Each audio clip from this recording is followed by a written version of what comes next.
Good afternoon. Good afternoon. Good afternoon. Good afternoon. It's about 7:30 Central Standard Time, and we're about to get into this show. I got one of my hosts, Pastor A.F. Riggins, on the show. And as I always tell you, he has other stuff to do. So if he has to take a drink and swallow a little food while he's doing this show, I'm it's on done. his I'm done, brother. I'm done. I'm just messing with you, Pastor. But yeah, today is a different day. I hope y'all can stay with me on this one because I didn't even expose Pastor Riggins to what I was saying. So I'm just saying we're gonna do this today. It's gonna be a different story, and I'm prepared for where I'm going. And you will understand in just a minute. Pastor, how's your day going? Please just put it out there. I know it's a lot in the news, but let me get mine out first. I'm pretty good, man. I went in today, back to work, a little training and stuff. So trying to Say get back in what? the saddle. Yeah, I went back to work today, some training, and getting back in the saddle over the Oh next man, it's couple of that weeks. time. Yeah, It's that time of the year. yes, sir. I know last week you were saying you missed it. Did you miss it today while you was there? No, it's okay, man. Man. I like what I do, though, man. I like what I I do. know you do. Yes, sir. I know you do, and it's a difference when you like what you're doing and you go to work with a purpose. I Yeah, had the same feeling because when I was working, I love going to work. I love seeing people. I love doing what I did. My job entailed seeing the finished product come off yes, sir. my desk, and that really excited me because some people go to work and they never see a finished product, so they That's don't right. they don't get their reward. But when I got their reward, I respected it and I enjoyed it. Yeah, man. Went to lunch today, one of the little fast food places around Mm-hmm. not far from the job, and one of our students was working on there today. Mm. So myself and other administrators was able to give them a shout out and see somebody being successful outside of, you know, because the school that we at, you come to that school and you've been kicked out of regular school. Mm-hmm. So now guys who made it out to Yeah. the real world and working. Mm-hmm. So I got Pastor Riggins in. I hope Byron Glass is able to come in because I hadn't heard from him. But when you're working, making a living, you have to go that way. Because me Hmm. and Pastor can't pay no bills on Byron Glass here, and we can only pay the bills that's right in front of us that come in the mailbox. So Right. I just want to say I appreciate y'all joining. And if you're joining right now, I appreciate you listening to the conversation. Because I'm gonna say some things tonight. I'm gonna say some things. I know Pastor Riggins has his agenda, but I asked him before I came on the airway, before he would let me get mine in. Sometimes you have to sometimes you have to get stuff off your chest. And this is one of the things I want to get off my chest early. Get off your chest, brother. Get off your chest. I am. We had a visitor come to Houston by the name of James Tallarico. Yes, sir. He showed up in Windsor Village. And when he showed up, all the king's men and all the king's horsemen showed up too. Mm. They showed up in force. They got up and they made these great announcements and build him up. His campaign strategy was to hold a town hall meeting. This wasn't a photo op where he showed up and he could take pictures, basically set up the design behind him and show up in a restaurant and say, hey, I came into the black community, I reached out. This is supposed to be a town hall meeting. But what happened during that town hall meeting, if you're paying attention on the internet, because it's everywhere, it was 43 minutes.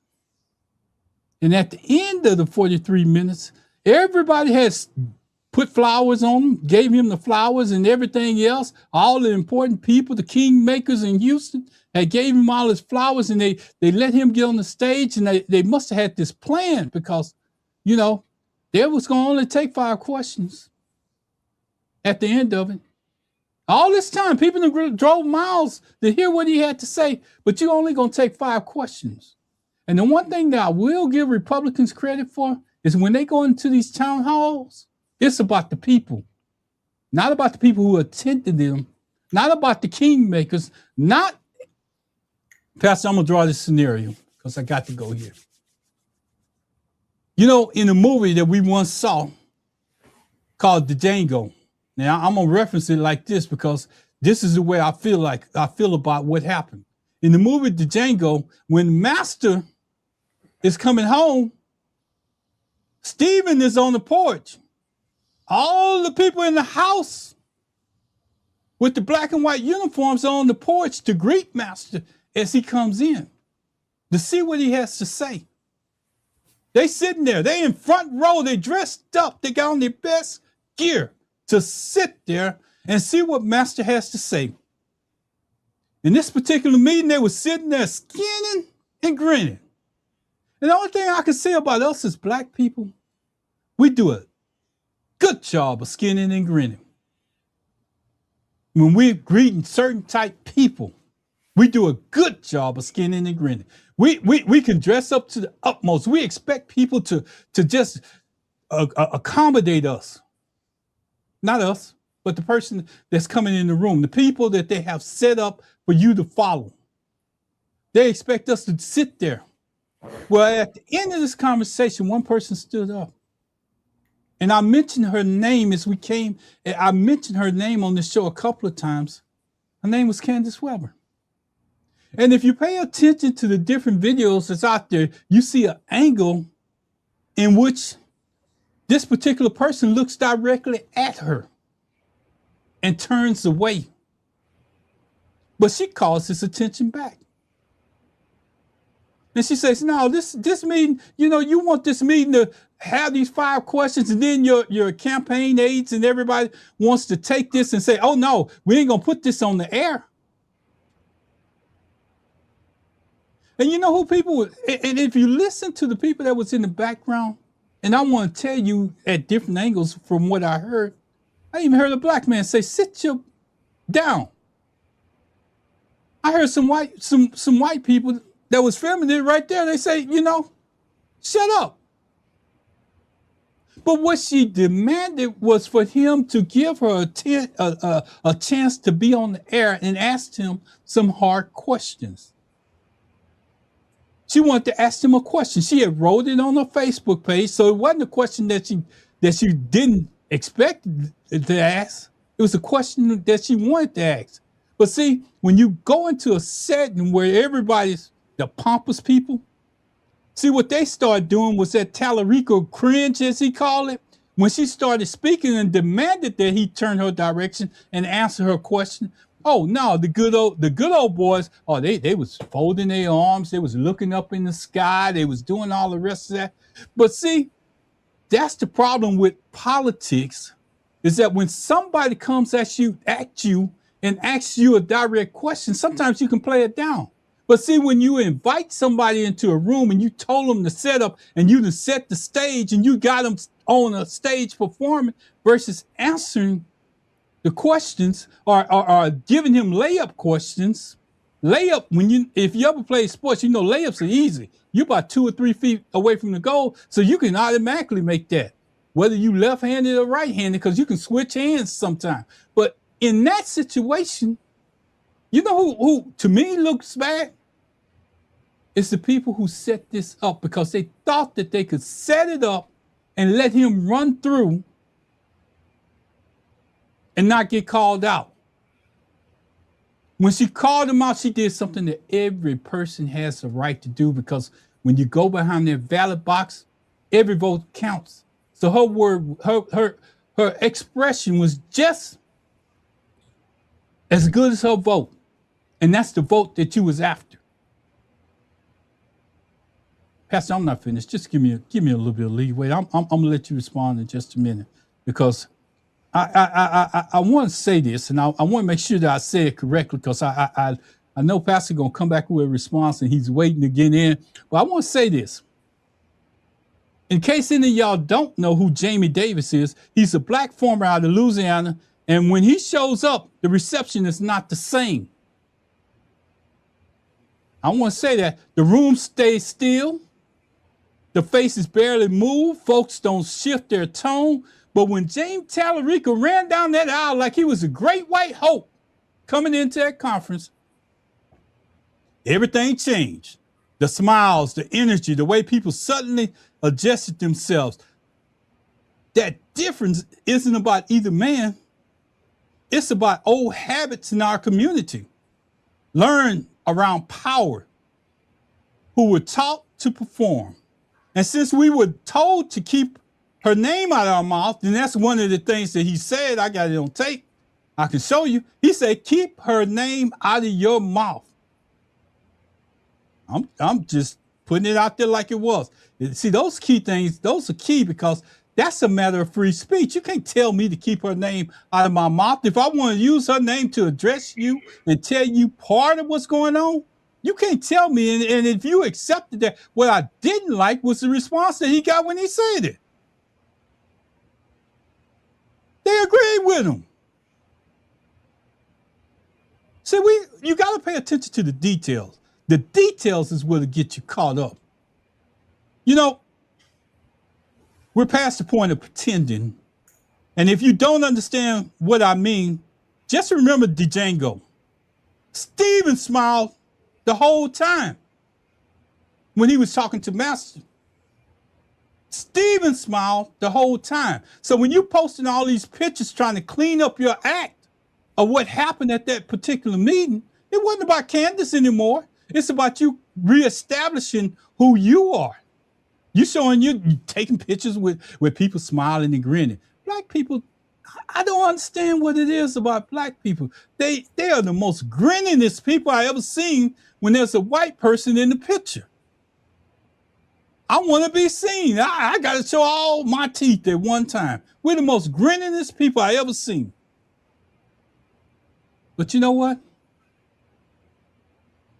I didn't want to make this about Candace Wellman. That's the reason why I pointed out some other stuff that was out there that happened.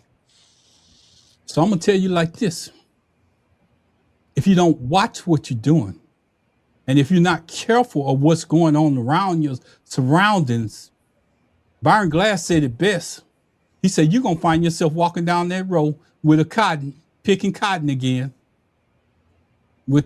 trying to get a cup of water at the end of the row because you're not paying attention to what's actually happening. Pastor, I yield. I'm done. Fair. Well, Ron, I understand where you're coming from. I've been in the room also with some of the same guys in 2024 when Jasmine Crockett was in the room with them. And they were grinning down in Community of Faith. This is when Jasmine Crockett was pushing for us to make sure that we go and vote for the Democratic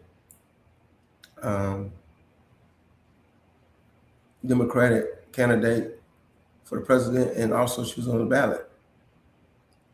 They grin and skin with any candidates in the room. Some of them are grin and skin Republican in the room because it's about them getting recognition.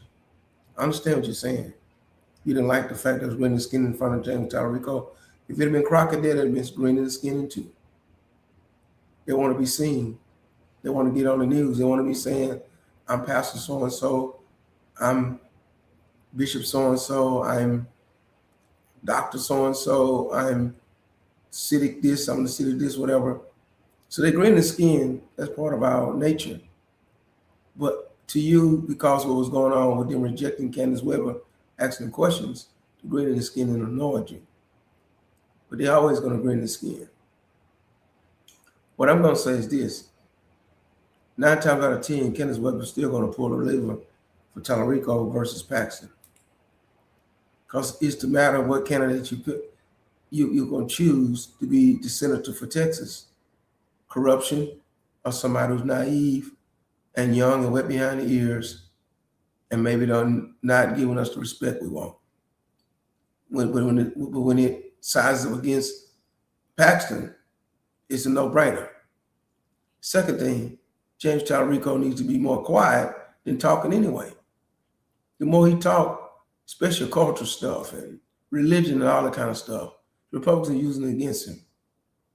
So they probably shouldn't even have the event set up anyway, like you're saying. I blame it on the organizers because he needs to talk less. Third thing, he said he wants to give $25 million to black voters. Him just saying that and not even knowing how to phrase it right Republicans saying he's trying to bribe and buy a vote. So I understand where you're coming from. When it's all said and done, Ron, it's nasty, it's dirty. Politics is nasty and dirty. It's muddy out there. Come November, we need to pull the lever for Tallarico. But I understand where you're coming from. I'm not going to discount it. Once you put yourself in an event like that, you should say, I'm going to take every question. And it shows that you're authentic and you're genuine. Since you're in Texas, you're genuine. See, that's why I've never gotten into politics, because when I got in politics, they put me on that stage. I'm going to answer every question. And if I don't have the answer, I'm going to say, I don't have the correct answer. Now, will it come back to bite me? He may come back to bite me, but it may not, because we might say, wait a minute. He's a human. He's like one of us. He could be touched like us. He knows he has to go back and do some homework. But he's true to what he's trying to do. And that's what Tallarico had to understand. And I bet I can name some players over there. But I'm not gonna name the players because I didn't see it. So now I will be gossiping. But you know the names of the players, you saw it. If you see me, I got pictures. Wait. Right, I got pictures, Pastor. Bring up the pictures. Bring up the pictures, man. Go ahead and talk. You're right. This is our show. But I know some of the players are probably over there. And but a lot of it is self-grandiose. I'm in the mix. Yeah, I see some of them. Yeah, I see it. Yeah. See, this is the one. I see Al Green. I see Al Green. I don't see Al Green. Well, the one that I see Green right there in the white. And Al Green in the white? No, it's not. That's somebody else. The one that's in the brown suit, the tweed suit, was Ron Reynolds. Now, this was from earlier. This was a photo op. All right, now let's go some more. I'm getting some more, Pastor. I just got to find out where I kept them at. So you're right. I just want, hey, Big T, how you doing, man? I know you hear about this stuff going on in Texas. Good evening. Can you tell us how you feel about it? I just want to know. Good evening, gentlemen. Good evening, Big T. Because I think that maybe I'm the only one out here that feel like this. Ron, I understand how you feel, man. You feel like we're getting the shaft and they're trying to force them on us. Oh, no. I don't feel like that. I don't think that they're trying to force them on us anymore. I just think that they have an agenda and they think that they control people's here you go. What's that? Skinning and grinning. Call names, Pastor. I see them. Who are they? The one I know the one in the middle is who tell me he's one of the guys from the Harris County Board, right? Harris County Board. Tell me his name in the blue. I'm gonna look up his name. He's a kingmaker. He's a kingmaker. That's see. He's a kingmaker. I mean, but he the one to put up. He the one to determine that who should take Sheila Jackson Lee. Christopher Menifee should do it. Ron Ellis. Ron Ellis, absolutely right. Ron Ellis is a kingmaker. I want you to look at this seat because they right up front and see the kingmaker had his assistant, which is a guy in the tweed suit, Ron Reynolds, come to Pearland to introduce Tallarico in that earlier picture that I was showing you. So kingmakers hide in the background and then they make their moves. And when they make their moves, they don't want to be accountable. But see, when it comes time to show up in pictures like this, look in the seating row. You see that name down there where it says Tallarico? Yeah. Is that where you're supposed to sit or what? Or is that just a sign? I'm just asking. Let me tell you something else, though. You gotta understand, but Ron Ellis been serving with Tallarico down in Austin all these years, though. When Ron Ellis a congressman at one time, a state congressman. So with that being said, they friends before this. So with that being said, how many times has Tallarico came to support Ron Ellis in his voting? What kind of weight did Tallarico have if he came to support Harris County? But now that he's going statewide, of course. Now that he's statewide and what he's trying to do, of course he's coming down here. But that's the difference, though, Pastor. Politics is dirty. You know that. But I'm still saying that's the difference. I'm not calling. I want to make this point because you know it, but maybe our audience haven't got a chance to understand what I'm saying when I say this. See, it wasn't that he was in state with him. But he didn't need Tallarico to come down and Tallarico didn't volunteer and come down and assist him when he was running for office.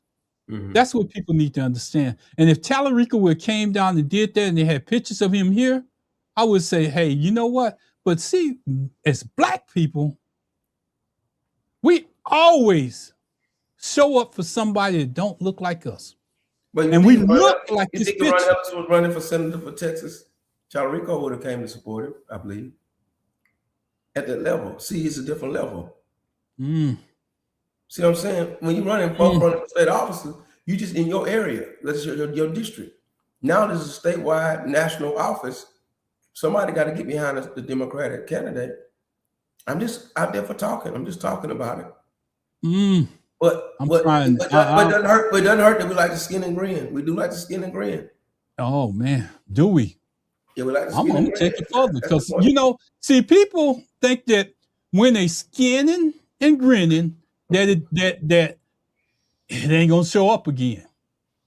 Let me tell you. Well, what they want to do is that when the man win, they want to say they were part of the winning. Now, when they lose, they're gonna get away from him. You see what I'm saying? Here we go. Who's skinning and grinning with him? Who is that? I don't know. You don't know what it is? Yeah, I don't want to take a picture with a man that tells me how to speak. I don't want to take a picture with a man that acts like he's running into a boxing ring. And run. Now, this is what me and you gonna have to. I see things a little bit different. Let me bring you big, Pastor, because I want to make sure everybody hears what you're saying. Ron, you're not a politician. Never will be. I'm not a politician. I'm a minister of the gospel, and I'm a journalist by trade and a historian by trade. You are a journalist in your own right, a community activist. These people are politicians. Whatever level they are, whether they're county, city, they're politicians.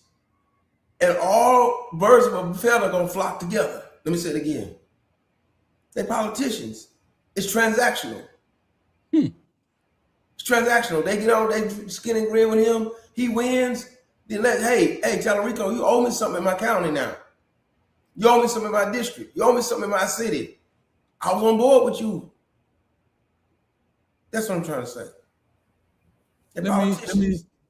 Let me do this real quick, Pastor, because maybe not everybody knows what I'm talking about. Everybody ain't from Texas.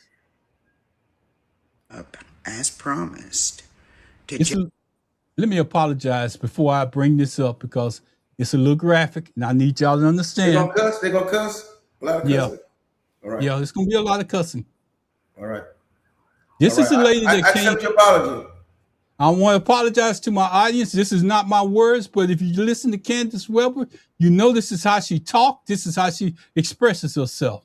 And just the one is a lawyer. Town hall for colored people, because he goddamn sure couldn't have thought black people was gonna fall for that bullshit. Take a look at this. If you lock the hand, where are the mics? I'm here, so we've got time for one more question. I know.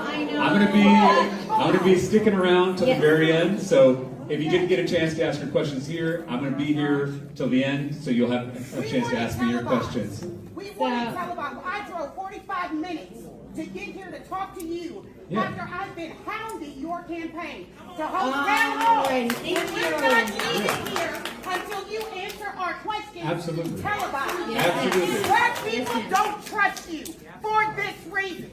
And you cannot win with balance. So you stay here, you answer our questions, or you suffer the consequences. So I'm happy to engage. When you talk to your staff. We'll come to here in just a second.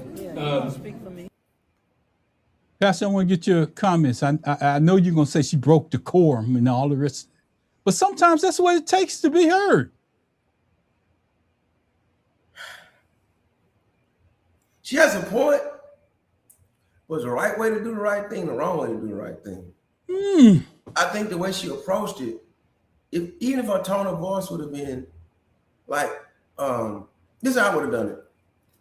Sir, I appreciate that you're going to stay around afterwards, but there are a lot of people here that cannot Have not been able to see what you really mean and hear.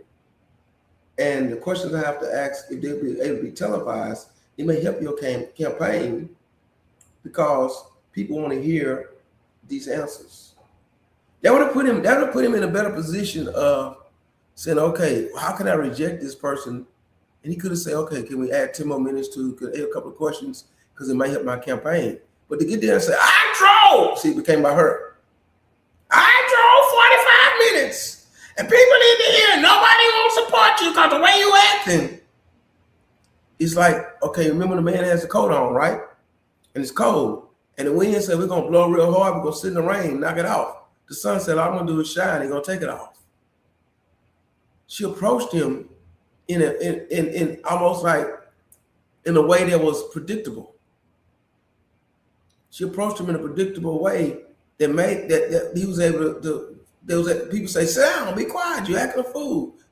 And they missed the whole point because they're telling her to quit acting a fool, which, they shouldn't tell her to be quiet and sit down anyway, too. They're wrong also. But she presented herself in a way of like, antagonist, rather than trying to find a way to say, hey, Mr. Tallarico, I know you got to go, your schedule's busy, and you say you want to answer questions, but some of these questions folk not going to be able to get answers to if it's not televised.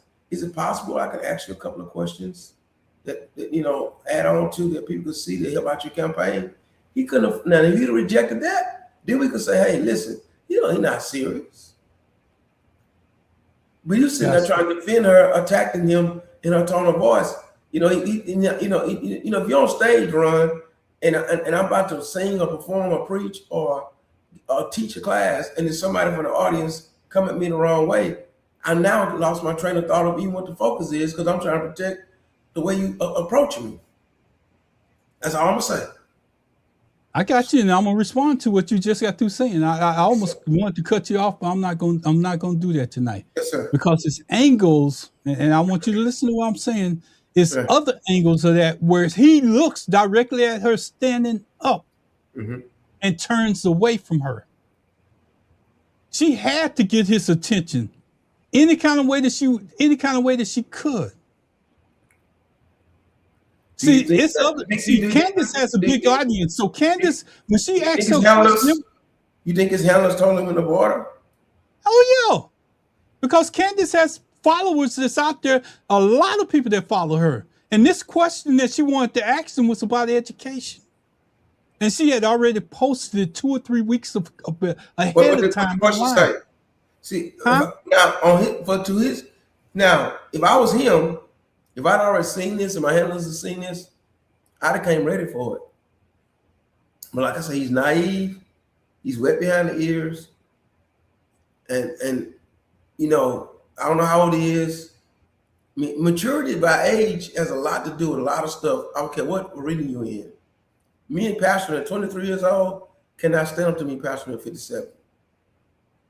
See what I'm saying? I started Pastor at 23. I fully understand what you're saying. 30 years old. I couldn't stand up to him 57. So he should have known that if this was the lady could be here, should have known that question should be one of the top things on his priority. And matter of fact, in a case like that, I would have sought her out and pointed and said, Candace, I see you in the audience. Do you have a question? And invited her to ask that question. Thank you. Right. But see, that's what I'm saying. That's campaign handlers. I mean, one thing I could do if I wouldn't get into politics because my degree is in public relations, I can manage a campaign for somebody. That's something I was trying to do. In other words, I would tell him, man, listen, we're going to Houston. Candace Weber gonna be there. That's one of the ones you want to answer a question because it's going to give you an audience, and even if you get the question wrong, it's going to at least get you exposed. But again, I agree with you, Pastor. Right. You should. His people should have had him prepared for that because he's going into an environment. He's going into an environment where he felt betrayed. And maybe this, and I'm going to say this and I'm going to put this up. Maybe this was more his environment. Maybe he felt more comfortable in this environment. What is that? That's him in a Mexican restaurant in the back of the cafeteria, wherever they at, trying to make tacos. He's a down to earth guy, or kind of a goofy type I of. think that we lend too much credit to him being a down to earth guy because he needs to be able to handle the job that he's going into. See, because it ain't gonna just be Candace that comes at him. He went to DeSoto today. I'm curious to find out what happened in DeSoto. Because when you go into an audience of black people, you're right, Pastor. I give you credit for one thing. You say that if I know who my enemy is, if I know the question before I go into the room, I'm gonna make sure I address that person first. I'm gonna give them my attention. But if your people and your handlers want you to run away from it, like I seen in the pictures, it makes you look crazy. Like, for instance, I pastored church, right? Mm-hmm. When I was 30 years or 23 years old, and I would think there would be an issue, I'm trying to avoid going into the board meeting. I'm trying to avoid addressing that issue. Because I think as long as you let the issue play out and stay away from it, it might go away. Mm-hmm. But it won't go away. It's like a sore. It's going to fester. Now I'm 57 years old. If there's an issue coming up and I've heard about it, I'm aware of it, when I get to the boardroom with the leaders of the church, the first thing up on the top of the list is, here's what I hear the problem is. Am I correct? Well, here's the solution you have to offer. See, I come out already ready to address it. Mm-hmm. What is a shortfall in the budget, or what is something being said about the music department, or there's rumors about one of the members or something's going wrong? We're gonna address it up top. We're gonna squash it up top, and then we can go take care of business from there. And that's what he shouldn't be able to do. He wasn't ready for it. But when it's all said and done in the big picture run, I'm gonna tell my audience until November, I'm gonna keep pushing. We've got to flip Texas blue. Let me show you But one we more. put a trial by fire run. I wish at some point you could meet Tellerico. You try to get him up here or do something and try to and educate him. I mean, he needs in other words, what can we do to help him? We don't want Paxton to win. So it's all right to bring out his flaws, his vulnerabilities, his issues and everything. But what can we do to help him? I'm being honest, Ryan. Because we have some serious problems with Trump and them, man. It is a serious problem, but Pastor, you sometimes, and you have to admit this, sometimes you just can't help everybody. You just can't help. Let me say this as clearly as I possibly can.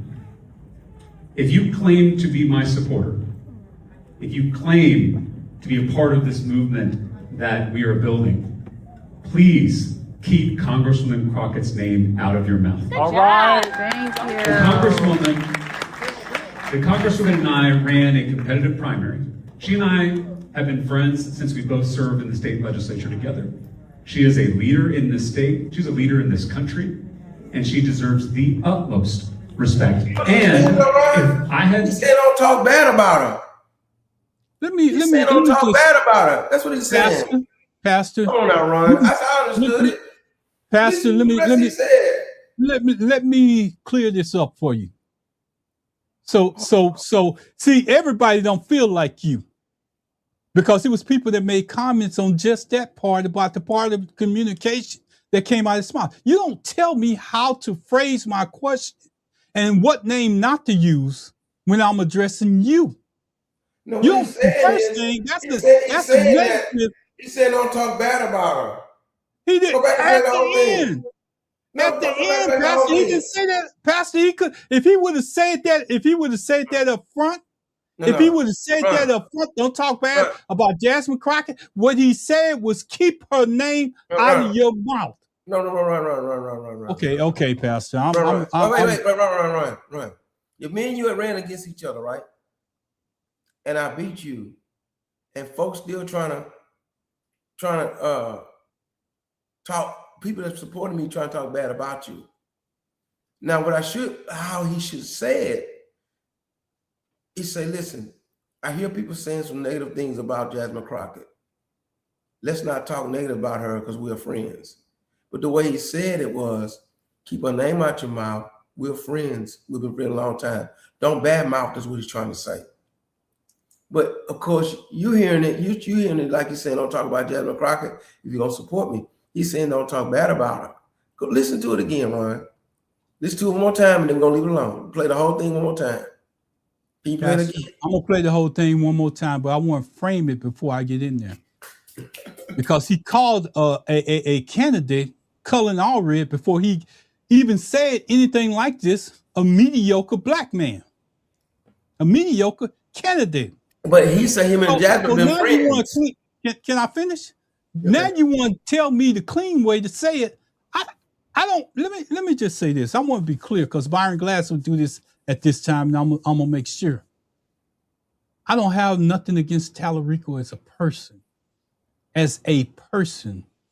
but I tell you, he's so far away from being a candidate that it's unreal. He got naive. He's young, wet behind the ears. They put him up to it. Obama. Pastor, do you think? Just hear me out on this, and this is a serious question. Do you think if a black candidate would have told people not to say something like he did, almost like chastising, do you think that they would take it the same?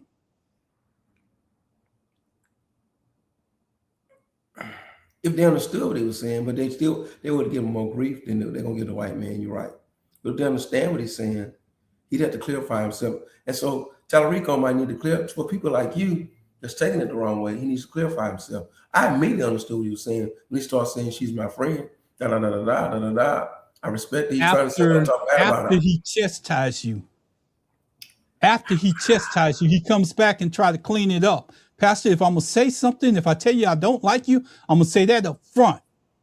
Then he's not I'm gonna saying say he don't like her. He's saying to them, don't talk bad about Jasmine Crockett. That's what he's saying. Pastor, he's now, speaking. You don't phrase it the way you would phrase Pastor, it. I immediately understood him to be saying, when he said, keep you a name understood. out your mouth. Let me ask you a question. All right. If you want to support me, don't talk bad about Jasmine Crockett, is what he's saying. Let me just say this. See, the way that you said it just then, I can understand that. But the way that he said it, he said, don't talk about Jasmine Crockett. Then he added everything else afterward to kind of clean it up. See, he got the coaching wrong. I'm saying he's saying, don't talk. I'm saying from the get-go, he means don't talk bad about her. Here's why. Pastor, but here's the deal. Let me just say this. I need you to understand this. He's sitting in front of an audience that wasn't talking bad about Jasmine Crockett. It was his people tearing her apart online. It was his people, not the people that he was sitting in front of. He feel like he's in a safe room. He feel like he's in a safe room to get the amen corner to say it. See, yeah, because those skinning and grinning people on the front row gave him that perspective. He felt like he could tell them. He felt like he could tell them to keep their mouth shut. Don't say Jasmine Crockett name, and then clean it up on the tail end. You say that cleanup part. You say that cleanup part first. You say, you know what? I respect who Jasmine Crockett is. And I know what she did. And I know what my people are doing out there. I know how they crucified her in her words. They called her everything but a child of God. But here's what I'm going to say as a person.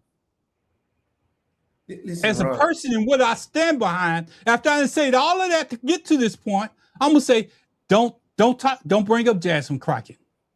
Hey, Ron. The reason why you take it the way you're taking it, because remember, you already in your mind don't like how it went down between him and Jasmine Crockett. So your first connotation of him saying it is, sound like he's telling you, don't talk about Jasmine Crockett, only think about me. That's not what he's saying. See, I didn't go, when I heard it, my mind is open when I hear it. From the beginning, it sounded like he's saying, okay, and he's getting the amen corner to help him out. He's in a place where black folk gonna say, yeah, don't talk bad about Jasmine Crockett. That's why he's saying it right there. He's saying it the way he think he got the amen corner. And the people gave him the amen for it. And you know what? As they sit there and they say the amen, and they talk about Trump, and I'm gonna make it because you left the road open. And they talk about Trump. I heard you talk about Trump. Trump could say anything that he wants to say, and Pastor Riggins is gonna be on the opposite side of what Trump says. You know the reason why? Because Trump said it's coming out of his mouth.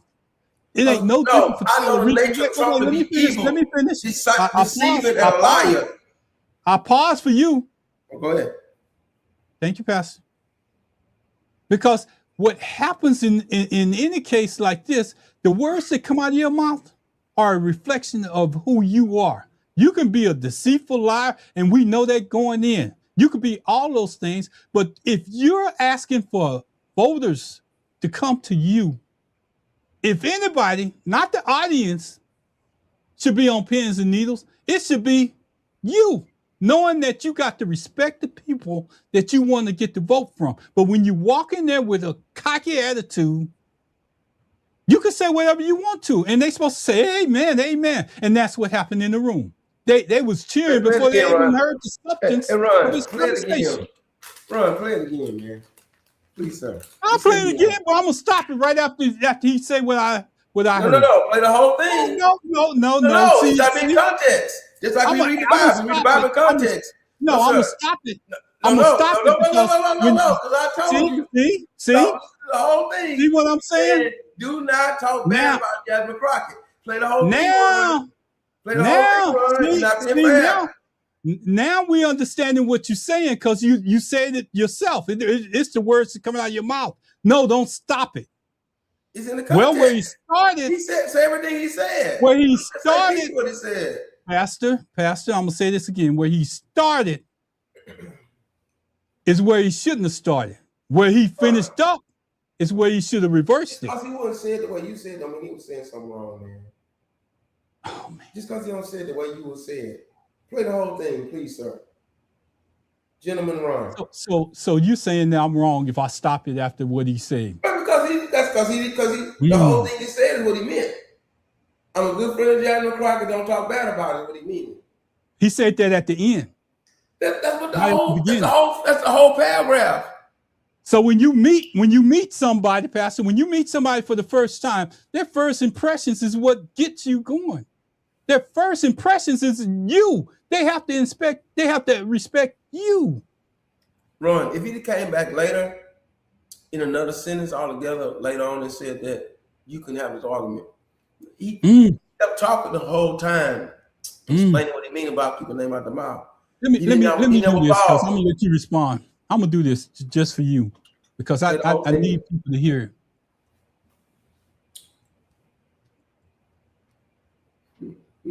Let me add it to the stage. I'm sorry, y'all. Let me say this as clearly as I possibly can. If you claim to be my supporter, if you claim to be a part of this movement that we are building, please keep Congresswoman Crockett's name out of your mouth. All right. Thank you. The Congresswoman and I ran a competitive primary. She and I have been friends since we both served in the state legislature together. She is a leader in this state. She's a leader in this country, and she deserves the utmost respect. And if I had not been successful, I don't think I would have been ready the morning of to turn around with an endorsement of the whole ticket. Now I'm gonna bring us back to the stage, and you can say whatever you want to, Pastor, because I didn't heard what I want to hear. He said that she endorsed the whole ticket, and he said that she's a better woman than he's a man. That's what he's saying. He's saying that she's better than him because he wouldn't have did what she did to turn around and endorse her ticket the way she did if he'd have lost. He's giving her the kudos, man. He's giving the kudos. Now, if you want him to say this. You want him to say, by the way, I've been hearing bad things that people saying about Jasmine Crockett. Have utmost respect for her, a good friend. She ran a good campaign. Have utmost respect for her. Keep her name out of your mouth. You want him to say it that way. He said it the other way, and you're saying he's telling people, don't talk about her, talk about me. But by the way, I do like her. That's not what he meant. Let me just address this, and D, you're absolutely right. Let me address this because I let Pastor get his out, and I'm gonna leave that alone because I'm going to something else. But I want to say this, and I want to be clear. When people say stuff, when you hear stuff, they say what they mean first. They come back and they clean it up later. Because you can tell somebody I love you and then say but, and everything that comes after that but takes away from you saying I love you. Because now you offering excuses. So we can disagree to agree, but the one thing about this show, Everybody has their opinion. And this is just one we're going to disagree on, Pastor, and move on to something else. Yes, sir. So I'm still in the same narrative, but I'm moving on to some. When I say something else, I'm gonna give you your time, Pastor. Oh, wait a minute. I gotta stop this. I gotta stop this in just a minute. Let me do this one more time. Once again. You text me today and said you're gonna be ready tonight. I knew you was coming on Tallarico tonight. You knew I was coming. Yeah, I laughed so hard when you came back and put them question marks in there. I said, yeah, he think he telling me something. He's trying to do something. But let me share this with you. This is another angle that I want to take, and this is the last one. But after I posted my recap, people got on to the social media and Twitter fingers do as Twitter fingers do. And now we have people calling the town hall with Black Houstonians hostile. So first of all, I don't like that word, Kayla from Texas Tribune. That's not an accurate word to describe Black people who are expressing their frustrations and concerns. And even if my approach will be different, I'm going to always defend a Black voter's right to demand answers and responses of a person who's asking for their vote. And so there's a woman named Candace who is on this app. I think Candace is brilliant. She's very intelligent. I love how she talks and how she walks through things and stuff like that. And so she responded to the process that was happening at the town hall. And I think gave fair critiques, and something I didn't realize until afterwards. We were talking on live with Stevie at the point where they were like, okay, there's no more questions. There'd only been 5 questions asked. And this is the point where Candace responded. So that clip, of course, goes viral because these kind of things always go viral. So then we have folks, Texas Tribune reporters who are saying the event got hostile and it was hostile and all these different things. And I'm going to always push back at calling a Black woman hostile.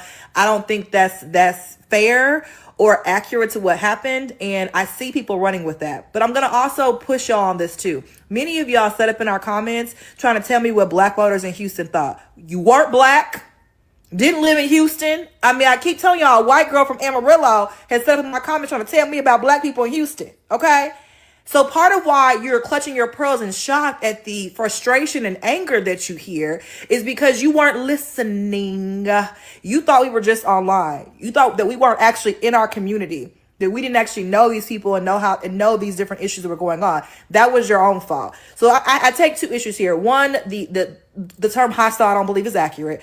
2, y'all are shocked and appalled because y'all don't listen to Black people. Y'all talk over us. If y'all sat back and listened, we would have told y'all, oh, he gonna get dragged through the fire. Ain't gonna be no, we just love you. We just love you. I've been telling y'all that because I've been hearing it from people in the real world. My friends who were there at the event, one of my really good friends came and she has been telling me, I have concerns. I want to cut that off because I need to let Pastor respond to what she just got through saying. Hey, she telling the truth. It wasn't hostile. Just a Black woman was upset. It wasn't hostile. And number 2, Black people like yourself, Ron, and other Black people will drag him through the fire because they don't want a patsy. They don't want someone that just anointed by the media, anointed by the kingmakers. They want somebody to believe in what we need. But I guarantee you, they know Paxton don't have what we need. Let me tell you something. Right now, you go to most Black people houses that was in the 60s, right? You see John F. Kennedy on the wall, right? Mm-hmm. My house too. Let me tell you something. That's after the fact. During the real time, they drug John F. Kennedy through the fire.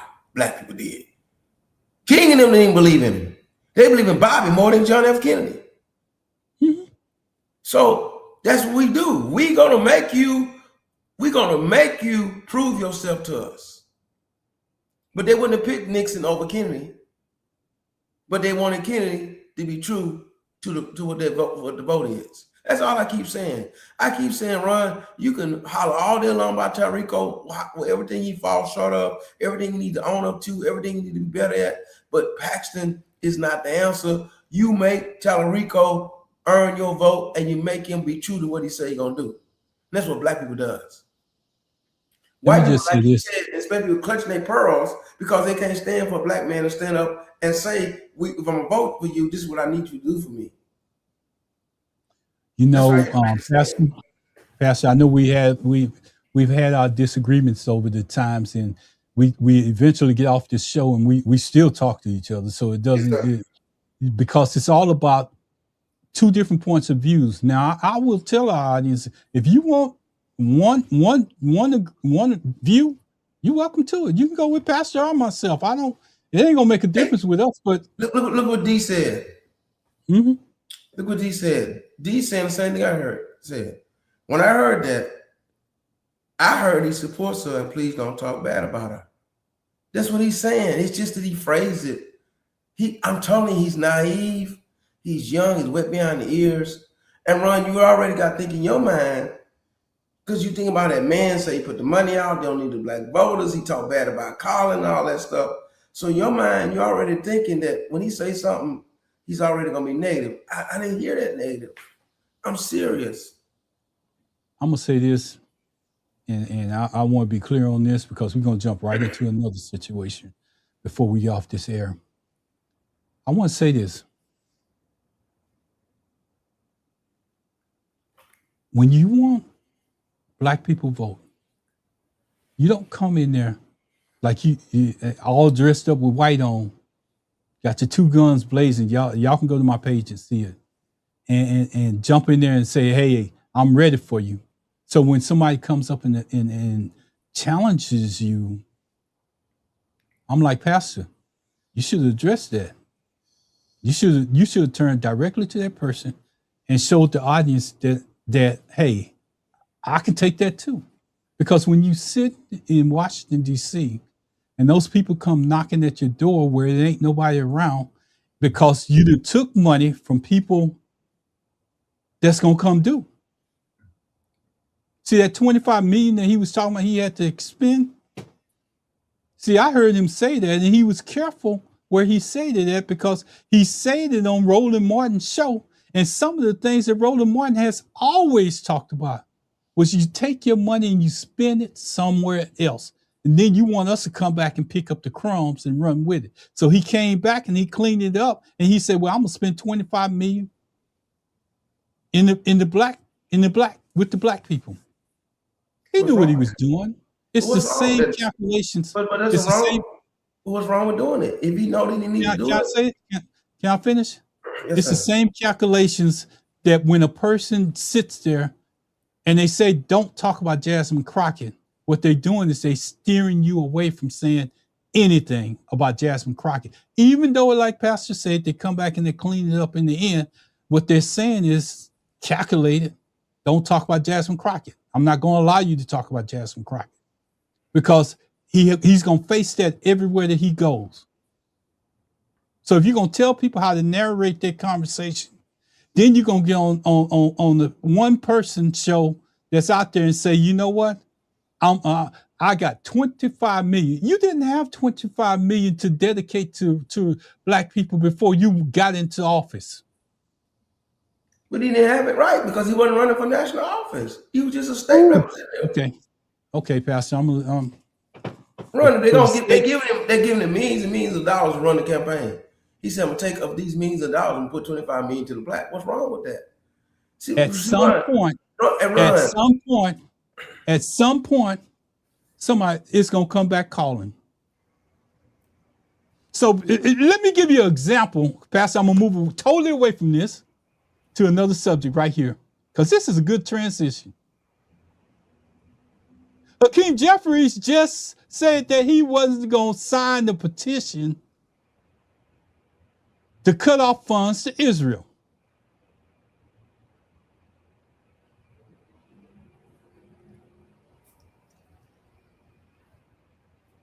Good transition. What say you, Pastor? He didn't drink the Kool-Aid. See, let me tell you something about this whole thing about Israel and the United States. now, this is going to become spiritual and religious all in one thing in my answer. The Israel we're talking about is not the Israel in the Bible. During World War II, General George S. Patton marched his troops across North Africa. They saw the oil. At the end of World War II, in 1947, United States and Great Britain dug the Suez Canal and divided Iraq, Iran, Lebanon, and all those countries, Kuwait, away from the rest of North Africa, left Egypt over there and called it the Middle East. Because Africa is not supposed to be rich with oil. Africa is not supposed to be the motherland. Africa is supposed to be full of jungles and people running wild and slaves and animals and uncivilized civilization except for Egypt.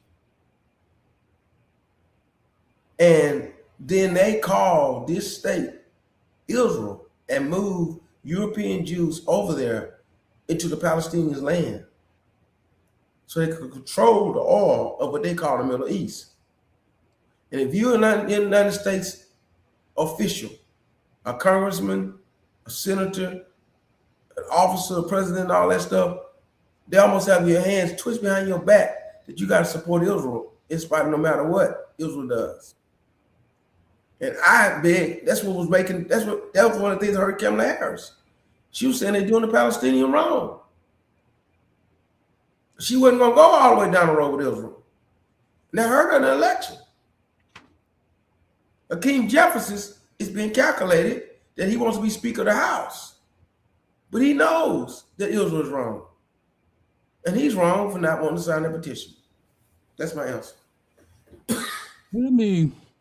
I appreciate the history lesson. Thank you, Pastor, for bringing that up. I appreciate it. I really appreciate it. Junior Walker, I see you out there. Thank you for participating in our discussion today. I just want to say this, and I need you to understand this. When I made the transition to Hakeem Jeffries and money and how he couldn't say what he needed to say, the reason why I made that transition at that time, and it wasn't calculated, it's just we needed to change the subject matter that we was on. But here's what I will say. If you look at Hakeem Jeffries' coffers, it comes you will see a lot of AIPAC money coming into his coffers. Yes. You will see stacks and stacks for years and years and years. So when it came time for him to make a decision on what he was going to vote, even if he run for the House, he's still going to need that money coming in. So if he went against Israel, guess what? That same, and this is the part that I'm going to add in, that same money that he was getting from AIPAC, and AIPAC will turn that money against you and start running ads to attack you. See, so you stuck in a position where if you, Pastor said it in the past, you stuck in a position where you gonna have to make a decision on where you're going. Either you're gonna take it. Go ahead, Pastor. I'm gonna let you speak for yourself. Let me take it back to Tallarico. If he give us $25 million, he's gonna jump out and play by music. See, he putting himself in a position that even though you don't like him saying that, just what Hakeem doing. Hakeem taking money from Apex. So guess what? If he's gonna spend $25 million trying to get the black vote, once he starts something, you got to keep it up. You know, to keep the black voters happy. Can I say something to that? Go ahead. If he wasn't going on the Roland Martin show, he probably wouldn't have said, "I'm giving $25 million." But he knows, and I'm not trying to. I'm just getting in the middle. I don't want to talk about this the way we've been talking about it. But if you give somebody $25 million, you're expecting something in return. Mm-hmm. And you know what he expected in return? Because he said it to a national audience. Roland Martin is not a local show. He's a national audience. So he intentionally put that number out there so he could say, hey, black people, I'm giving you money where nobody else would. There's two parts to every story. Yeah, he again, riding in, white knight with the big white hat, two guns on the side saying, "Hey, I'm the white knight. I'm showing up. Y'all tell me what y'all need to hear. I'm going to put it out there." I'd rather that than with the white sheep. Ken Paxton. Only thing you have to do is pull down that cowboy hat a little bit further, and what's the difference? That man not evil like Ken Paxton, man. You know that. Pastor, You know he's not evil like Ken Paxton. Ken Paxton took money from out of Harris County, all the people, the assistance program. He sues every time he can and gets anything to help anybody out, all that kind of stuff. Ken Paxton is evil. I ain't gonna disagree with you, but let me rephrase this. So you and Pastor, I hear you. I'm not saying that he's evil. I'm not saying that he's evil. But I want you to name me one soul food dish. And my cousin named Junior Walker cooks some good food. He has a show that's out there that comes on about cooking food. You see his barbecue sauce right there in the ad right there. So he cooks good food. Mm-hmm. And the same question I'm asking you, I would ask him. Mm-hmm. If I'm going to a soul food restaurant and I'm a vegetarian, what am I getting out of there without meat, seasoning?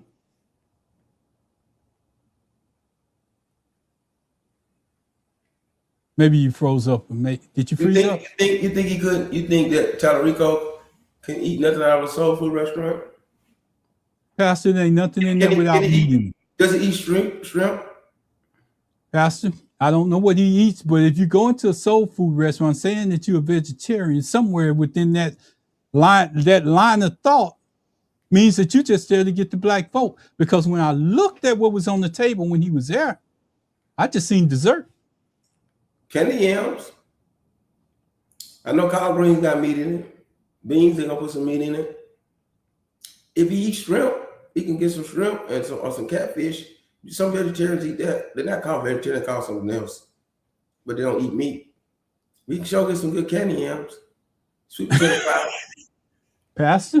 Oh, Pastor. Hey, I'm just answering the question. I'm just answering the question. Pastor, you working hard. You working extra hard, Pastor. I make good candy yams, buddy. I make some good candy yams. Potato salad. You working extra hard, but let me show you something. Let me show you something, Pastor. Hey, that's all right, man. Hey, you know what though? But let me play. I'm a public relations guy, man. Remember? Yeah, I'm hearing you. Wait. Can I finish? Yeah. I'm sorry. He was willing to risk going to somewhere where he know that he can't eat none of the food. But I got him in an uncomfortable situation. I'm working for your vote. See, look here. I know you don't like it, man. You don't like how I went down with him. And don't say that, Pastor. You don't like how I went down with him. I don't like the actions that happened with Crockett. Right. You don't right. I know that. But I'm going forward. So I'm looking at everything in the spin of what's going on. The man knows he can't really eat no soul food, but he's going in there. He's like me. I'm not big on Italian food. I don't eat a lot of pasta and all that. Mm-hmm. But if I have to go down there to the Italian restaurant to get some votes, give me some pizza, or give me, I might eat the kind that's like a tube. I ain't no spaghetti-o, no sir. Or give me some of that, one of them soups you got, tomato soup or something. Soup and salad at Olive Garden. I'm gonna try. He's trying. You got to give me he's trying. That's what I'm saying. Let me just say this, Pastor, and I just noticed something about this. This is a newer picture that came up. Mm-hmm. The older picture, if you look right up above where that camera is, it looks like something's blotted out up there. Mm. If you go in Mickey's restaurant right now, I know Mickey's so cool. That is a full color picture up there that say Mickey's picture. This is a more recent picture. They cleaned it up because what happened was, you see that lady back there standing there to the right? Mm-hmm. She wanted to get that picture in there in the first one. I got the picture where it shows Mickey Soul Food in there. Mm-hmm. They blotched it out when they reposted it. That's in Missouri City. No, Mickey Soul Food was right here. This one was in Pearland. Oh, they got a new one in Pearland too? They got one in Pearland. You see, I know that. See, remember that one in Missouri City? They put one in Greensport that closed down. I know they put one in Pearland. Yeah, it's a new one. It's been here for years. As a matter of fact, I think they moved buildings while they was here. Yeah, I go to the original one in Missouri City, off 59. You know what I'm talking about? Yeah. That's the original one that she started. And the only reason why I know a little bit of history about that is because one of the people that I used to work with, her sister was real friends with Mickey, the lady that passed He was away. a singer out of California. Hmm? He's a singer out of California, right? Black singer. I don't think that's the same. That's the same Mickey. I That's think what it's a people- that's different what one. I'm we gonna have thought to it do some was. research on that one. Yeah. But I'm just saying the way that they take it and they fix it together and they plot it together. I don't like his campaign people. They're not doing him when you come to black people, you have to have black people that understand black people. But the Right. black people that they're getting, Right. the black people that they're If I getting, retired from teaching and had the time, I wouldn't mind joining on, help him out. But he have to listen to me though. you know what, Pastor? And you know what? We probably wouldn't be having this discussion right now. But when you got people that look like you trying to talk to other black people, trying to stage you and protect you and do everything else behind the scenes, because with black people, they're going to come direct, just like Candace. They ain't going to beat around the bush. Yeah. They ain't going to. Anyway, I'm sorry. I'm going back down there. We didn't beat that horse enough. That's okay, man. That's okay. Hey, look. One thing I want everybody to understand, and people, in case they don't understand, Ron and Barry and I've been doing this since 2014, 2015. Ron gonna be passionate about what he believes, but also there's some voters out there, there's some listeners who might be thinking and feeling like Ron, and they need to hear their point of view, because ultimately they gotta go in the ballot box and vote. But if this is cathartic, as I'm saying, it's a process. If they work the process, they'll arrive at the right point. But in other words, Ron saying not just going and close his eyes and pull it just because the man say he's a Democrat. Ron want him to earn his vote. I ain't got no problem with that, Ron. I ain't got no problem with that. Pastor, I don't have. You know what my thing is? Some of the things that led up to this point. What hurt me the most, and I'm gonna tell you what hurt me the most, and you know I haven't stopped since I heard it, was that morning when Chuck Rocha came on the air and said that they didn't need the black vote to beat Jasmine Crockett. Yes, he was an outsider anyway, outside of Texas, talking noise. But you know what brings on stuff like that? The political environment, God, is full of a bunch of overconfident, or the word, not so polite word, cocky people. Because the way Trump and them have been doing things. You know what I'm trying to say? That whole MAGA approach of we just gonna run over everybody and we're gonna just take what we want and we don't care. So then people like Rocha, who's a Democrat, try to have that same approach. We can just run over everybody like we got muscle, we can do this, do that. No, sometimes you need to be humble as a lamb. If you become humble as a lamb, you might could take down a lion. Am I right? You had already beat her. You had already defeated her. Yes, right. And so you trampled on what the success that you had by saying that this black woman got beat without even courting the black vote. He said he didn't think that they was going to have to come back and get the black vote to beat Ken Paxton. He didn't think down the road. And I'm not saying I blame Tallarico, but if you associate with people like that running your campaign, because he ran all those ads behind there. See, that's what PAC money does. PAC money, and Chuck Rocha represents one of the largest PACs in the state of Texas. Well, guess what now? Supreme Court just passed that you can do all that stuff wide open now. You see what I'm saying? So are we living? So guess what? The other side gonna do it just like we do. The other side gonna try to throw hundreds of millions of dollars to try to put Ken Paxton on in. So let me ask you a question, Pastor. And this is just it ain't even no argument. I noticed that the Republicans is not spending as much money as the Democrats are right now. Yeah. But I guarantee you, as it starts getting down closer to this election, after Labor Day, they gonna blow him up on everything that has transpired to this point. Well, let me tell you something else though. I heard that the Democrats got somebody running the DNCC that don't even know how to raise money. I don't know why they got rid of that Jamie guy. Remember Jamie, the African American guy that got rid of him, got somebody else. Wait. Okay, we going there. I want to address that too, because that same guy that's in office in the DNC right now said he don't have any problem not giving money to a down ballot candidate. If they don't feel like they can get that candidate in line, they will pay against that Democrat. Yeah. They will put money against that Democrat to get them out of there. Yeah. Now, how can you make that statement and you're a part of a party? And that's, Pastor, me and you and Byron Glass say this all the time, and I'm going to go to this because as a party, if you don't have a clear message, that's the same message. I left it up for a reason. If you don't have a message, you're not going to get people. And if you got people running down ballot, now I ain't going to say down ballot because Tallarico is not down ballot, but if you got Tallarico coming into the audience of black people and he's making the mistakes that he's making, at some point, you should have somebody that pull his coattail and say, look, like you just said, like you said a while ago, look, maybe you don't have to go into those black audiences to do that. You got medias like Roland Martin and other places that you can go into and still make your point.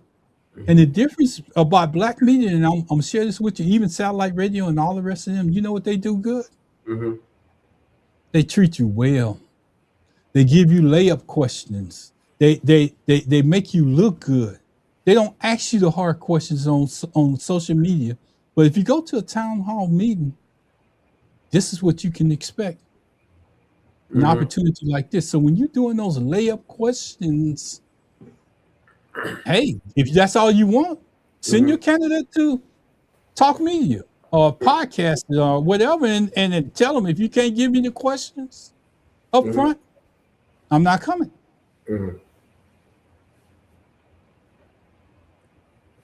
But if you say you're going to go to a town hall meeting, show up, it's just like Pastor Riggins. If he go into a church, he going to preach a sermon. If you're going to tell him what to preach, he might not show up. Am I right or wrong? I don't want to put words in your mouth. Right. Well, you could tell me, you could tell me the topic and the title and the theme, but the content is between me and God and the Holy Spirit. You could tell me the topic, the title, and theme, like our anniversary theme, our revival theme, our conference theme, and so and so. But to try to tell me what to preach from the Bible or how to preach or this debate what I think God is saying is another whole thing. And that's all I'm saying here, Pastor. I hope that everybody understands that. I want Tallarico to understand that when he goes into an environment, town hall, Candace wasn't the problem. The problem was that your people set you up for failure. The people that were skinning and grinning in your face that was sitting in that first audience. See, when you go in there and you take the first seats before they could have sit in the back. But they probably got on stage and said a lot of stuff and everything. Yeah, that's what I'm saying. Their intentions wasn't for the people to get to know them, because anytime you want the people to get to know a candidate, you put the people on the front row. And you sit in the back. You can come from the back and make the same announcements. But if you want to be seen and addressed, this is something that wasn't just a Tallarico thing. This is a problem we have across the board with how people interact with politics. It's why we only have 6% of people voting instead of 60% of people voting. Because people feel like they're left out. They feel like they're at the back. They feel like you got to drag them in instead of putting them up front and letting them feel like they're a part of it. This is something that would happen to any type of, if it would have been Jasmine Crockett there, they did the same approach. You know why? Because they want to make it about them, not about the people that's there. They want to make it about their next election cycle, not about the people that was there. And let me share something with you. And I told this story before on the air. I remember one day when I was a member of Windsor Village, the same place where they went.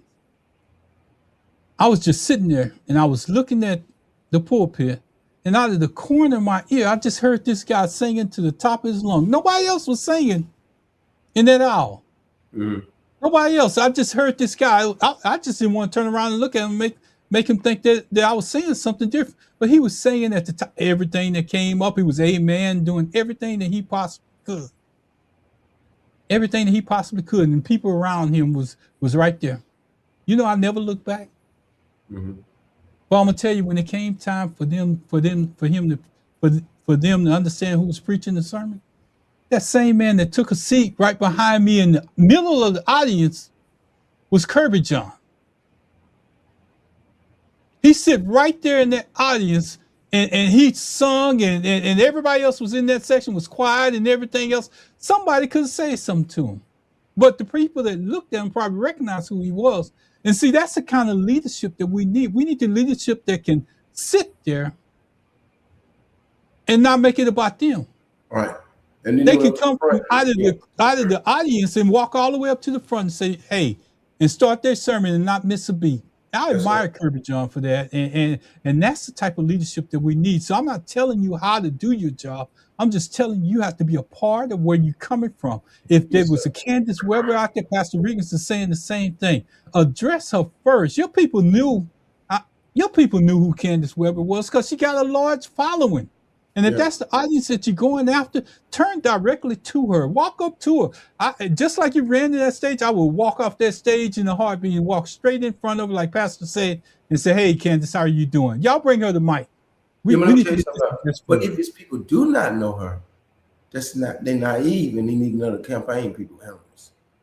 If they do not know her, that's the problem. If they don't know what the hitters are in the Black community, they have a problem. But I guarantee you, like you say, some of them knew who she was. They should still try to run from her.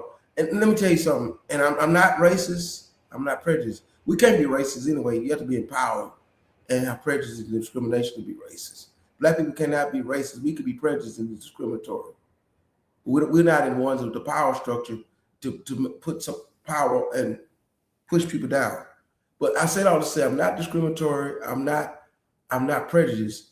But Anglo-Americans have this ideal that if they can avoid something, ignore it, run away from it. I'm talking about not only him as the candidate, but that whole setup that he got. We'll just act like that she ain't gonna be there. We're not gonna prepare for her. If she says something, we're gonna make sure that we don't let her be seen. That's what's making you mad. But that's what they do to on the job. If you work, if they're your foreman, if they're your supervisor, if they're the one that's over you, and they're gonna avoid you, they're gonna do avoidance until y'all crash. And then when you crash, guess what? If they're the one in position and you the one crashing up against them, then they're gonna use that position to say, we're gonna need to fire you, demote you, or give you some disciplinary behavior. But all the while they was avoiding trying to answer your situation till you crashed. That makes sense? And you know what, Pastor? That's how they act. I'm giving you your applause because you said it just right, and you put it in the proper position because that's the way that they do it. And the only thing that I can add to that is this, Pastor. You know, when you at the bottom coming up, ain't nobody there. Mm. See, I've worked with Anglo-Americans as my supervisors. I work with Hispanics as my supervisors. I work with African-American supervisors. I work with men and women. The worst person to work for, because there still is this unspoken code of slavery mentality in the United States. From both ways. From the people scared and grinning and scratching their butts to the one who's over you who think that, hey, you know, I know you got a degree. I might have more degrees than them, have more sense than them, but I'm Black. And they're going to try to tell me what to do. You know? And so I've been there. And so I understand. That's why Obama had to do everything 10 times harder and better, and they're still saying like he didn't make it. Because you know that's the thing that I go on, Pastor. I'm not meaning to cut you off, but that's the thing that I go on. See, at one time when I joined the military, it wasn't all of these people that you see of color in key positions. When I first joined the military, I thought it was a white military. Yeah. And you know the reason why? Because everybody that had that position back, and I'm gonna tell you how this is in 1980. In 1980, when I joined the military, everybody that had positions were either white or didn't look like me. It was very few people. I was in 6th grade, going to 7th grade then.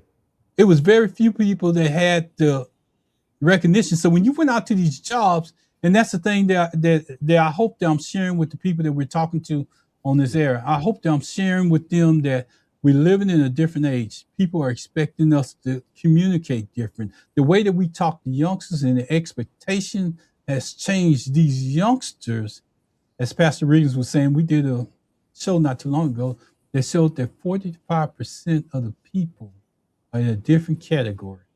They're not Democrat and they're not Republican. They're in a whole different category. And until you can get some of them out of that category, it's going to be hard for you to win. Come on, Pastor. I know you. No, you're right, man. No, I'm listening to you. Keep telling me about the Yeah, so- 1980. When you joined the military in 1990. You was telling me. So when I joined in 1990, not by the time I got in the service, but when I joined in 1980, you say 90, so I repeat it. But anyway, 1980, when I joined the service, everybody that outranked me was white. Mhm.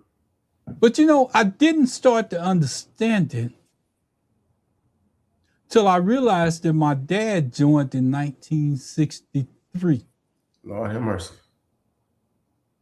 Do you understand what I'm saying? Mhm. My dad joined the service in 1963. And I'm not bragging on him, but I'm just saying he went to the highest rank that he could go to, which was sergeant major during that time. Yes, As sir. an enlisted person, he went to the highest rank that he could go through. But his time, and I didn't realize this until after he passed away, my dad went from private to E6 in less than 2 years. And to be honest, he was just past the Buffalo Soldiers, because the Buffalo Soldiers went all the way through World War II, and the Buffalo Soldiers, the highest ranking Buffalo Soldier you ever had was Sergeant Major. Yeah, on the enlisted side. So he No, achieved. Buffalo Soldier could not be an officer. Mhm. Could never be an officer. So your dad, you know what I'm saying? So your dad was just past that. To, you know, that he was on the enlisted side. Now you can have black officers, but he still made the highest rank that a Buffalo Soldier could make. Mm-hmm. And you know, Pastor, I'm gonna take that once. I'm gonna take it 2 steps further, and I want to explain this to people because they need to understand this part of it. I think it was 68 or 69. We were stationed at Fort Bragg, North Carolina, and 68 or 69. My mama's first cousin had a cousin that was a captain in the military at that time. I remember going to his house. He was in Raleigh and we was in Fort Bragg. I remember going to his house and just to see a captain in uniform, black, meant something to me. And to know that he was actually a relative of mine meant something to me. And I take those moments and I constantly try to remind people of where they're at in life. Because when you get to be a certain age, you're going to reflect back on those moments that you didn't live through, and it's going to mean something to you. See, let me take it one step further since I got my cousin on the air. And I don't think I ever told him this, but I'm going to say something. Back in, I think it was 72, and I'm calling the year, so Junior, you know what I'm talking about. Back in 72, Junior had an orange Chevelle. A Chevelle. Let me just say Chevelle. It was orange, but they had another color. They had another name for it. He went and put some big old rims on it, some little skinny tires, and I used to see him sometimes if we drove past up and down Tidwell. And I was so proud of my cousin then. I said, wow, Junior, look at Junior Walker. He out there just, ooh, I want that Chevelle.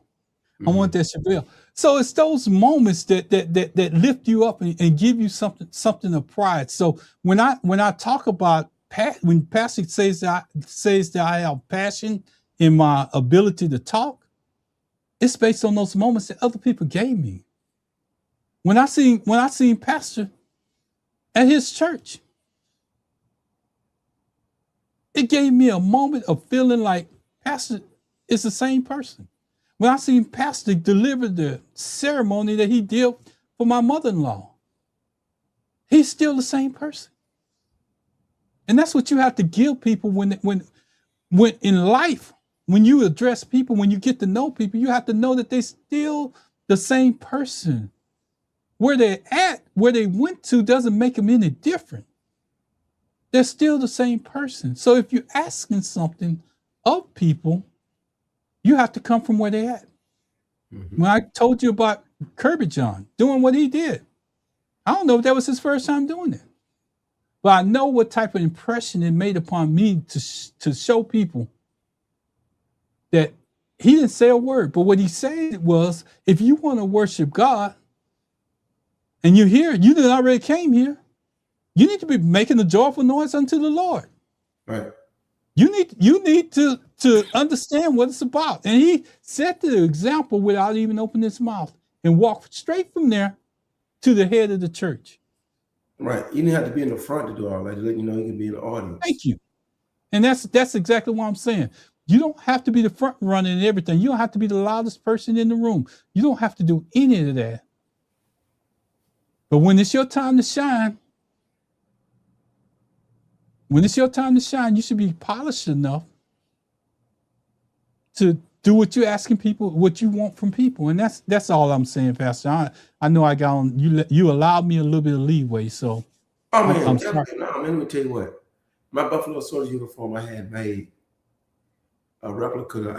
I went to the Goodwill store in 2012 and found me a Marine's jacket. Mm-hmm. Marine, the blue Marine. Mm-hmm. They had nothing on it, no type of. And I got them to put captain bars and all type of stuff on his uniform and all other stuff that go with Buffalo Soldier, but I made it incorrect on purpose. Because my nickname my daddy gave me growing up was Captain. Mm-hmm. Now, people say, oh, we love that Buffalo Soldier uniform, but it's not a correct uniform because the highest you can get was Sergeant Major. Mm-hmm. Now, my shirt I had made is a Sergeant Major shirt because all they would really wear was a shirt. They never had dress parade jackets. That they shirts and bandanas, and they had them pants with the stripe in it and the boots, and they was out there fighting Native Americans and building fence and doing cattle and all that stuff. But my dress uniform, I made it incorrect on purpose as an homage to blacks. And there was one person, Flipper was his name. One person let that have rank. And they turned that man, it was in Kansas. They turned around and tried to put him up all type of criminal stuff he did and all that because he got too much power. They did none of that stuff, man. It took 100 years to clear his name. Mm-hmm. Mm-hmm. Yes, sir. It only takes a minute to do the damage. Yes. Now, on the story of Junior Walker, my dad's youngest brother went to the military. But Junior Walker didn't go to the military. No. Junior Walker was just a cousin that I admire. I know, but I'm putting this in together. Okay. He went to the military. Before he went to the military, he had a good job working down in DuPont. Mm-hmm. He and his best friends in 1981 bought 2 brand new cars. The best friend had a Firebird, blue Firebird, automatic. He had a Trans Am, burgundy with the T-tops, standing shift. And man, I'm like, I want to be like my uncle. I said, Uncle, I want to drive the car. He said, if you can crank it, you can drive it. I said, I can crank his brother, his cousin, his friend car. I couldn't crank that Trans Am. Why? What I didn't know. That you had to step on the clutch. You had to step on the clutch to crank the car. He knew I didn't know that. I never got to drive it because he said, you could crank that car. Now, if I've been smart enough, I could have went to his brother, who was 3 years older than him, or I could have went to my dad or anybody and said, Daddy, but see, I think I know everything. I'm 13 years old. I think I know everything. I'm driving my daddy truck already. Now my daddy truck, well, he had put me behind the truck. My daddy cranked up the truck. They put it in neutral, put me on at 10 years old, said drive to town 5 miles. I think I can drive my daddy truck. I know how to drive. No, he already cranked it up and then put me up under the wheel and he go to sleep. So I can crank that Trans Am. I'm gonna drive it. It was about a couple months later. He said, you know what? He said, now I'm gonna tell you the secret to the thing. You gotta step on the clutch. But now since I have to tell you, you can't drive it. Well, you know, I'm just giving you an example how in life you don't know everything. And you can buy what you have, but you don't understand the road to take to get what they got, and then understand how to handle what they have. Yeah. Oh yeah. I love that story, but I got one too, Pastor.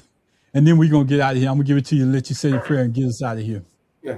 I never forget my uncles and Junior and anybody else that's out there listening to me, maybe had this happen to them. And my dad, the funniest thing that they tried to do was when we went up to my grandmother's house, we had one of them old water things, you know, the ones that you had the handle on it at the sink that you had to pump to get water to come up. So they had that pump up there, and it was so funny to them because they would go up there and put that water down there and start pumping that pump, and the water would just be gushing out of it. You know, they had to prime it before it came up. So when it stopped, they would stop and leave the handle down and say, y'all go up there and try to get some water out of it. So we just up there pumping that handle, me and a couple of my cousins, just pumping that handle, nothing come up. But we never did know that you had to put water down there to prime it to get it to start working. And my dad and all the rest of them would just fall out laughing every time they seen us do that. So that's the same story that you just gave, was you didn't know to step on the clutch. Yes, but it made their day. My uncles, and God bless their soul because they all gone right now, but they had fun with their nieces and nephews. That was a joke. So I know exactly. So water was in the well, but to get the water to the well, you had to add water to it. You had to add water in the pump to get it primed, because something up under there had that water sealed the surface where it would pump that water up. Yes, but sir. if you didn't put that water in there, it wasn't none coming up out of there. So anyway, we're you sharing give something to get something, right? Huh? You got to give something to get something. Absolutely. That's the same thing we've been saying. So, Pastor, before we get too far in this and we got to the point of getting out of here, I want to say, Byron Glass, we miss you. You could have came in and added something to the show, but I know you would have agitated either me or Pastor, and we would have kept on going. But see, we're grown men.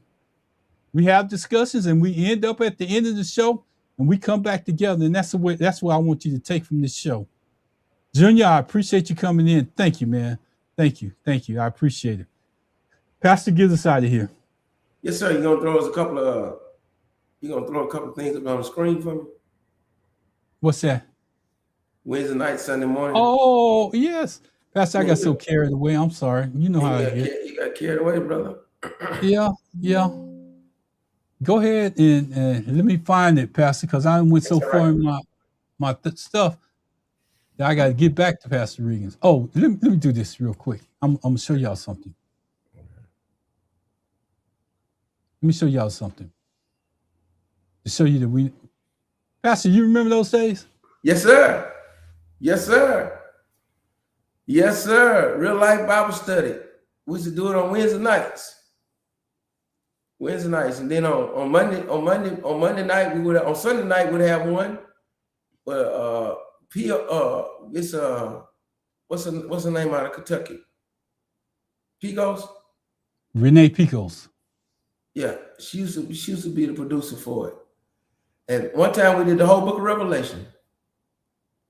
And then we'd wrap it up live. We had a show where I did the politics on that. Man, that's people. This is how far we go back, my friends. Because the name of my church was Real Life Church back then. Mm-hmm. Yes, sir. Real answers. Yes, sir. I know. I still got it up. I haven't found the one that's right. But go ahead. It's okay. It's Wednesday night. We go live on tomorrow night with Matthew the 25th chapter. Starting Matthew the 25th chapter tomorrow night. 7:05 p.m. on Facebook, Aquila Fennell Riggins Facebook page. We'll be simultaneously Zoom with United Covenant Church of God and Sugar Land Church of God We study the Bible book by book, chapter by chapter, and verse by verse. Join us tomorrow night. Pastor, what was your chapter that you was in this week? Last week? I think it was in the book of Matthew, right? Yeah, it was Matthew 24th chapter last week. Okay. This week is 25th. Did you pay attention to what I brought up this morning? I wasn't able to come up on this. Oh, did you send to me in a text or something? Yeah. It was about. Let me see if I can pull it up so you can. Yeah, because I was in a training today, man. Yeah, you did say that. Yeah, we have to tame our technology. They call that. That means you got. Go ahead, Pastor.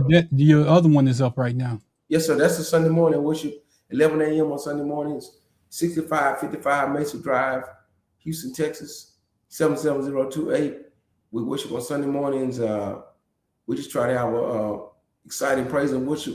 Minister Johnny B. Williams, our local gospel recording artist, is our praise and worship leader. Most of the times, the person leads in worship is Pastor Manuel Page. Ron Spikes is excited about, and we try to have a practical, powerful word of God to impact our community, our city, our world. Come join us at United Covenant Hope Church of God. Thank you, sir. This is what I put up this morning, Pastor, that you didn't get a chance to look at. Good morning. Sometimes you have to life. Sometimes in life you have to stand your ground like Jesus in the temple. Yes, sir. That's in Matthew 21st chapter.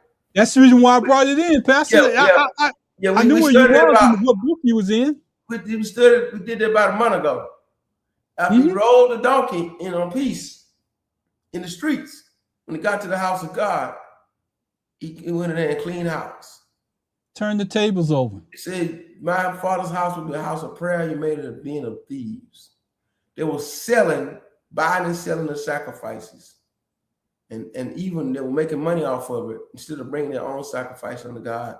And they were cheating people, and they were making a commodity of God's temple. Let me tell you, every pimping preacher, pastor, everybody's using the church the wrong way. Same thing. Jesus wants to clean up house. And I said, let me just say what I do every morning. Now, then close this out, Pastor. Don't hesitate. Don't take any more time. I send out greetings every morning to Pastor. I've been sending out. I started sending it out to Pastor, and he knows the reason why. But I'm telling the reason why. I'm telling the reason why. When Ron Spikes learned of the passing of my son in 2023, suddenly out of nowhere, 27 years old, and Ron found out about it. The first morning after he found out, I don't know, was it the next day or so, or whenever he found out, he sent me a prayer and greeting. And that happened at the end of October 2023, so around November 2023. Every day after that, Monday through Friday, Ron's going to send me a greeting, a prayer, something of encouragement. Only this thing, we talk about politics and everything, but he's a good brother in the Lord. And I was, like I said, I was blessed. Was it 2015 to be involved in the ceremony of his mother-in-law. And I just feel like his brothers, they're growing together in the Lord, supporting one another. Thank you, Ron. Thank you, Pastor. You know what? I'm going to say this, and I need to say this to our audience. If you can get 5 people every morning, just say good morning. You never know what that does to a person's day. And when I found out about Pastor, I tried to send him something to encourage me because I've never been there for myself. See, you can go through what Pastor, you can ask questions and say, Pastor, it's going to be all right. But if you've never been there yourself, you don't understand what it's about. So that was a point where I couldn't say, Pastor, it's going to be all right. The roads are going to get brighter. It's going to do that. Because if I ain't never been there. And we need to stop giving people advice if you ain't never been in their shoes. I'm a believer in that. I'm going to tell you to keep believing in God, get on your knees, keep praying, because I know where he has brought me from. And that's what I tried to encourage Pastor at that time. And he knows I do it. I think I'm up to about 30 people every morning now. I do that send that text. And sometimes I'm not perfect because I end up sending it to the wrong person. As Pastor No. Say, hey, aunt. I say, I'm not your aunt today. Hey, this. Go ahead, get us out of here, Pastor. Hey, man. Listen there. We're excited about you being part of what we're doing, two gents in the mic. These are challenging times. We didn't even cover anything about Trump in reality tonight, about wars back on, the gas prices up, him trying to rig the elections, all that other stuff. But God is still in control. Amen. What I want to do in November 2026 is go to the voting box, and faith without works is dead. So we believe we got to work. We got work to do. And Lord, we thank you for the opportunity for this show. It's down to earth. It's real. We're touching real people. We have real discussions. And we're not we don't make no money off of this. We just want to be informative, as Barry Glass say, enlightening, and tell the truth. And we only reach one. We leave this platform without your presence. In the name of Jesus, we pray. Amen. Amen. Amen. I want to say this. I always say this at the end of every show. Thank God, thank God, thank God. And our show may be a little bit longer than everybody else's, but we try to we inform people. And Pastor gets on here, and like he said, we do this on our own time. You don't see nothing up there that say subscribe. Right. You don't see nothing up there that say donate money. You don't see any of that. Yes. So when we get on here, we're donating our time. And tomorrow, it's called Sit in Your Space. Real people talk. I'm gonna talk to black people, but I'm sitting in your space, and that's the name of the show. And I want y'all to be prepared for the topic tomorrow because it's in reference to what we did today and some of the stuff that we talked about. We have to do better as a people. We have to do better as a people. Pastor, thank God, thank God, thank God. And man, I always love you. Don't ever forget that. I'm gonna tell you yes, right sir. here. Oh, hey man, hey, it's mutual. It's mutual. Yes, sir. All right, yes, we sir. out of here, y'all.